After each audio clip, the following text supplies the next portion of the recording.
200 বছরের ব্রিটিশ শাসন, কিন্তু এই ব্রিটিশরা কিভাবে ঢুকেছিল ভারতের মাটিতে? এই প্রশ্নটা কখনো মনে এসেছে আপনাদের? তারা তো কোনো রাজা ছিল না, কোনো সেনাও আনেনি প্রথমে। তারপরে আস্তে আস্তে তারা এত শক্তি পেল কি করে যে একসময় আমাদের পুরো দেশটাই তাদের হাতের মুঠোয় চলে গেল? কিন্তু কেন আমরা তাদের ঢুকতে দিলাম ভারতবর্ষে? এর পেছনে আছে এক বিশাল রাজনৈতিক কারণ আর প্রায় ভুলে যাওয়া ইতিহাস। আর এই গল্পের কেন্দ্রে রয়েছেন একজন নারী, নূরজাহান। পুরো কাহিনী জানতে দেখুন পুরো ভিডিওটা আর সাবস্ক্রাইব করুন আমাদের চ্যানেল তথ্যের সম্ভার। গল্পে ফেরা যাক। 1498 সালের গ্রীষ্মকাল, ভাস্কো দা গামা নামের এক পর্তুগিজ নাবিক সমুদ্র পাড়ি দিয়ে পৌঁছে গেল মালাবার উপকূলে, কেরালার কালিকট বন্দরে। এর আগে ইউরোপ ভারতের বাণিজ্য নির্ভর ছিল আরব ও ভেনিসের ওপর। ভাস্কো দা গামা সেই মধ্যবর্তী পথ ভেঙে সরাসরি ইউরোপ থেকে ভারত পর্যন্ত সমুদ্র পথ খুলে দিলেন। এবার এই ভাস্কো দা গামা কালিকটে নামার পর প্রথমে স্থানীয় রাজা জামোরিনের সঙ্গে বন্ধুত্ব করার চেষ্টা করে। আর খুব দ্রুতই পর্তুগিজরা বুঝতে পারে মশলা, সোনা, রত্ন, সুতির কাপড়, ভারতের সম্পদ একেবারে সীমাহীন।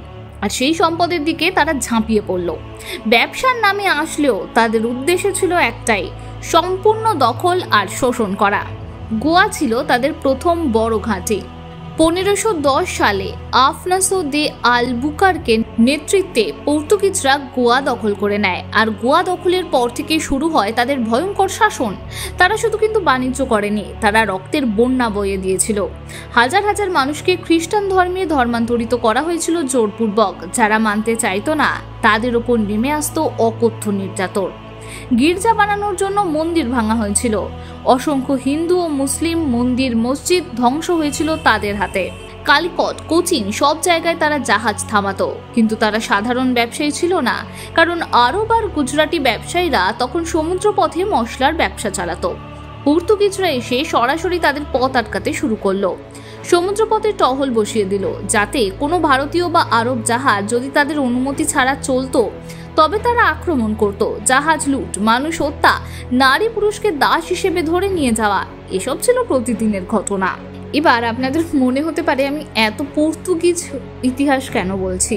প্রথম টাইটেলটা তো ছিল ব্রিটিশরা কি করে ভারতে ঢুকলো। আসলে এই পর্তুগিজদের সাথে ব্রিটিশদের ভারতে ঢোকার একটা বিশাল বড় সম্পর্ক আছে, সেটাই কিন্তু এই ভিডিওর মূল বিষয়বস্তু। 1579 সালে রানী এলিজাবেথ প্রথমবার আকবরের কাছে এক দূত পাঠান, স্যার ফ্রান্সিসকো ড্রেক ও পরবর্তীতে একজন নিউম্যান নামের প্রতিনিধি। উদ্দেশ্য ছিল মুঘল সাম্রাজ্যে ব্যবসার অনুমতি পাওয়া। আবার 1583 সালে রাল্ফ ফিচ নামের এক ইংরেজ ভ্রমণকারী আকবরের দরবারে পৌঁছেছিলেন। কিন্তু আকবরের আমলে ভারতের বাণিজ্য প্রায় সম্পূর্ণরূপে পর্তুগিজ, আরব ও গুজরাটি ব্যবসায়ীদের দখলে ছিল। পর্তুগিজরা তখন হুগলি, গোয়া, দমনদিউ প্রভৃতি জায়গায় শক্ত ঘাঁটি তৈরি করে ফেলেছে। তারা মুঘল দরবারকে নানা উপহার দিয়ে প্রভাবিত করত এবং সমুদ্রপথের উপর নিয়ন্ত্রণ রাখত। ফলে আকবর ইংরেজদের সরাসরি বাণিজ্যের অনুমতি দেননি। তিনি বুঝেছিলেন নতুন কোনো ইউরোপীয় শক্তিকে প্রবেশ করতে দিলে অস্থিরতা বাড়বে। তাই তিনি শুধু কিছু ভ্রমণকারীকে থাকতে দিলেও ব্যবসার অধিকার কিন্তু দেননি। সংক্ষেপে, আকবরের আমলে ইংরেজরা ব্যবসার চেষ্টা করেছিল, কিন্তু পর্তুগিজদের প্রভাব এবং আকবরের সতর্কনীতি তাদের ব্যর্থ করে দেয়। পরে জাহাঙ্গীরের সময় এসে থমাস রোয়ের হাত ধরে তারা আনুষ্ঠানিক অনুমতি পায় ভারতে আসার। এরপরেই মৃত্যু হয় আকবরের এবং পর্তুগিজরা কার্ড সিস্টেম বলে এক ধরনের নীতি চালু করেছিল। ভারতীয় ব্যবসায়ীদের বাধ্য করা হতো তাদের থেকে এই কার্ড সিস্টেম লাইসেন্স নিতে। কারণ এই লাইসেন্সটা যেমন গাড়িতে যেরকম লাইসেন্স থাকে, তেমনই কিন্তু এই জাহাজের জলে নামতে, বাণিজ্য করতে এই লাইসেন্স নিতে বাধ্য করা হতো ভারতীয়দের।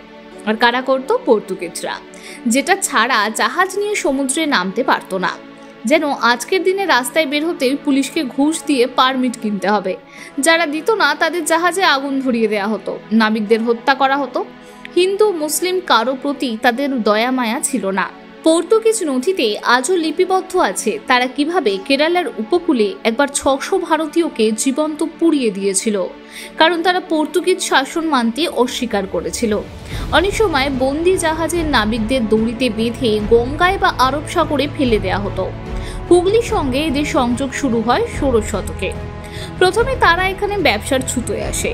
বাংলার মাসলিন, সুতির কাপড়, চিনি, লবণ, চাল সবকিছুর জন্য হুগলি হয়ে উঠেছিল একেবারে সোনার খনি। কিন্তু তাদের আসল চরিত্র খুব দ্রুত প্রকাশ পায়।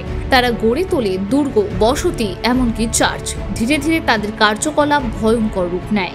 স্থানীয় মানুষকে ধরে নিয়ে যাওয়া, যুবতীদের অপহরণ, দাস হিসেবে বিদেশে বিক্রি, এসব হুগলির নদী তটে প্রায় নিয়মিত ঘটনা হয়ে ওঠে। তখন ভারতের উত্তর অংশে মোগল সাম্রাজ্যের শক্তি ছিল তুঙ্গে। সম্রাট জাহাঙ্গীর ছিলেন দিল্লির সিংহাসনে, আর তার সঙ্গী রাজনীতি আর ক্ষমতার কেন্দ্রে ছিলেন নূরজাহান। জাহাঙ্গীর যদিও একজন মদ্যপ এবং নরম স্বভাবের রাজা ছিলেন, কিন্তু নূরজাহান ছিলেন সম্পূর্ণ বিপরীত। একেবারে চতুর, রাজনৈতিক কৌশলে পাকা এবং সাহসী। তিনি কিন্তু শুধুই রানী ছিলেন না, সম্রাটের শিলমোহরও তার হাতেই ছিল। অনেক সিদ্ধান্তই তিনি নিজেই নিতেন। এই সময়ে মোগল সাম্রাজ্যের মুসলিম প্রজারা, বিশেষ করে গুজরাট ও সুরাত বন্দরের ব্যবসায়ীরা একটা বড় সমস্যার মুখোমুখি হচ্ছিলেন। প্রতি বছর হজ করতে মক্কা যাওয়ার জন্য তারা জাহাজ করে রওনা দিতেন, কিন্তু পর্তুগিজরা, যারা গোয়াতে বসে সমুদ্রপথ নিয়ন্ত্রণ করছিল, এই হজ যাত্রীদের জাহাজ আক্রমণ করত, লুট করত, এমনকি বন্দি করে দাস বানিয়ে বিক্রি করত। পর্তুগিজদের এই অত্যাচারে মোগল সভা রীতিমতো উত্তপ্ত হয়ে উঠেছিল। জাহাঙ্গীর এই ঘটনা নিয়ে গভীর উদ্বেগ প্রকাশ করলেও যুদ্ধ করা তার ধাতে ছিল না। আর তখনই নূরজাহান বুঝলেন, পর্তুগিজদের একচেটিয়া আধিপত্য ভাঙতে গেলে সমুদ্রপথে একটা বিকল্প শক্তিকে প্রবেশ করতে দিতে হবে। এবার কাদের কথা বলছি আপনারা একটু আন্দাজ করতে পারছেন নিশ্চয়ই। একটা নতুন পক্ষ, যারা পর্তুগিজদের সঙ্গে প্রতিদ্বন্দ্বিতা করবে। এই সময় এলো ইংরেজরা। কেন এত পর্তুগিজ ইতিহাস বললাম এবার বুঝতে পারছেন তো? কারণ এই প্রেক্ষাপটেই কিন্তু ইংরেজরা ভারতে ঢোকার সুযোগ পেয়ে গিয়েছিল। এবং সুযোগ পেয়ে কি হয়েছিল, 200 বছরের সেই রক্তাক্ত শাসনের কথা আর নাই বা বললাম। তারা প্রথমে আসে সমুদ্রপথে জাহাজ নিয়ে। তারা জানতো শক্তি দিয়ে নয়, রাজনীতি দিয়ে ঢুকতে হবে ভারতে। তাই তারা সরাসরি দিল্লি নয়, সুরাত বন্দরে পৌঁছায়। সেখানকার স্থানীয় ব্যবসায়ীদের সঙ্গে সম্পর্ক তৈরি করে। এরপর তারা দরবারে আসে সম্রাট জাহাঙ্গীরের কাছে। 1615 সালে ইংল্যান্ডের রাজা জেমস প্রথম মুঘল সম্রাট জাহাঙ্গীরের দরবারে পাঠালেন এক বিশেষ দূত, স্যার থমাস রো। উদ্দেশ্য ছিল স্পষ্ট, ভারতের সঙ্গে ইংরেজ ইস্ট ইন্ডিয়া কোম্পানির বাণিজ্যিক সম্পর্ক স্থাপন করা। রো এলেন সুরাট হয়ে আগ্রায়, আর সেখানেই প্রথমবার তিনি জাহাঙ্গীরের সঙ্গে সাক্ষাৎ করেন। ইতিহাস বলে জাহাঙ্গীর তখন ছিলেন একেবারে মদ্যপ অবস্থায়, শিল্প আর বিলাসিতায় ডুবে থাকা সম্রাট। তবে তিনি বিদেশিদের সঙ্গে বন্ধুত্ব করতেও খুবই আগ্রহী ছিলেন। রো তার ডায়েরিতে লিখেছেন, জাহাঙ্গীর খুব আন্তরিকভাবেই নাকি তাকে গ্রহণ করেছিলেন। সম্রাট প্রায় তাকে নিজের সঙ্গে রাখতেন। এমনকি নূরজাহানের সঙ্গেও তার পরিচয় হয়। নূরজাহান ছিলেন জাহাঙ্গীরের সবচেয়ে প্রভাবশালী স্ত্রী, যিনি রাজনীতিতেও সরাসরি হস্তক্ষেপ করতেন। রো বুঝেছিলেন নূরজাহানের সমর্থন পাওয়া মানে অর্ধেক যুদ্ধ জেতা। তবে ভারতবর্ষের আবহাওয়া তাকে বেশ কষ্ট দেয়। প্রবল গরম, মশা, নতুন খাদ্যাভ্যাস সব মিলে তিনি অসুস্থ হয়ে পড়েন। একসময় পরিস্থিতি এতটাই খারাপ হয় যে তাকে প্রথমে ফিরে যেতে হয় ইংল্যান্ডে। পরে আবার তিনি আসেন এবং ধীরে ধীরে মুঘল দরবারে তার অবস্থান মজবুত হয়। থমাস রো ছিলেন সেই মানুষ যিনি জাহাঙ্গীরের সঙ্গে দীর্ঘ আলাপ করে ইস্ট ইন্ডিয়া কোম্পানিকে ভারতের ব্যবসার অনুমতি পাইয়ে দিয়েছিলেন। তার বুদ্ধি, ধৈর্য আর মুঘল রাজনীতিকে বোঝার ক্ষমতায় ইংরেজদের ভবিষ্যৎ দখলের পথ খুলে দিয়েছিল।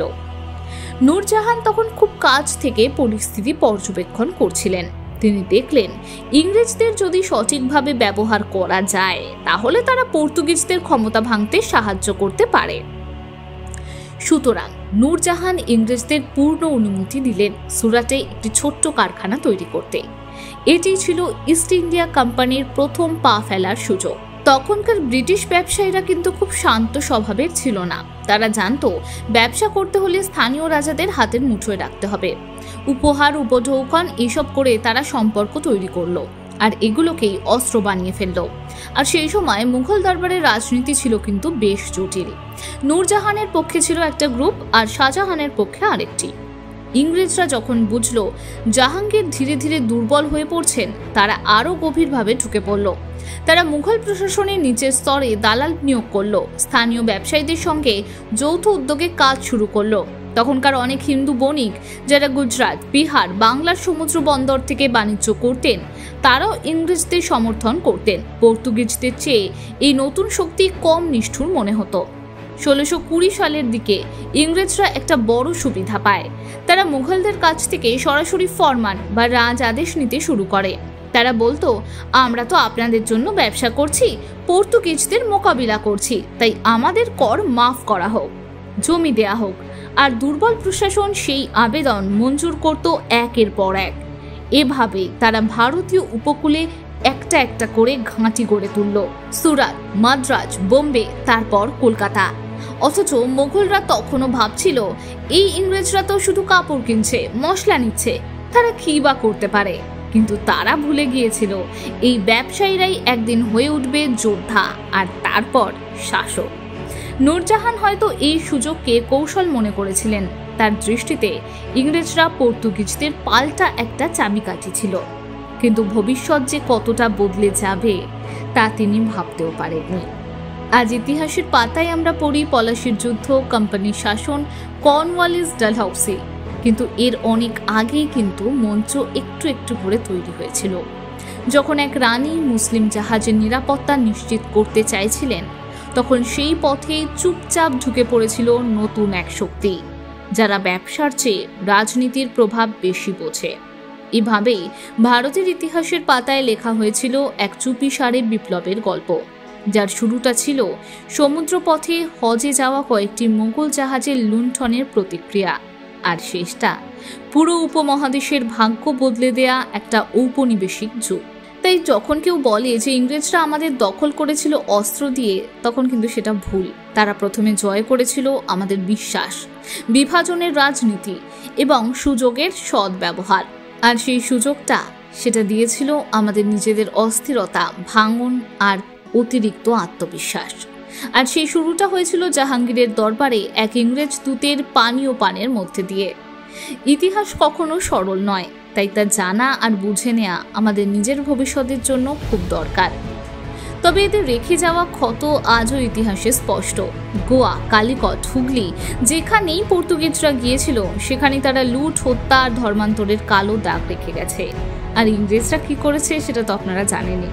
যদি আপনারা ডিটেলসে এই পর্তুগিজ এবং ইংরেজরা এর পরে কিভাবে স্বায়ত্তশাসন কায়েম করলো সেটা জানতে চান, তবে কমেন্ট করে জানান আমাদের, আমরা আনবো নেক্সট পার্ট।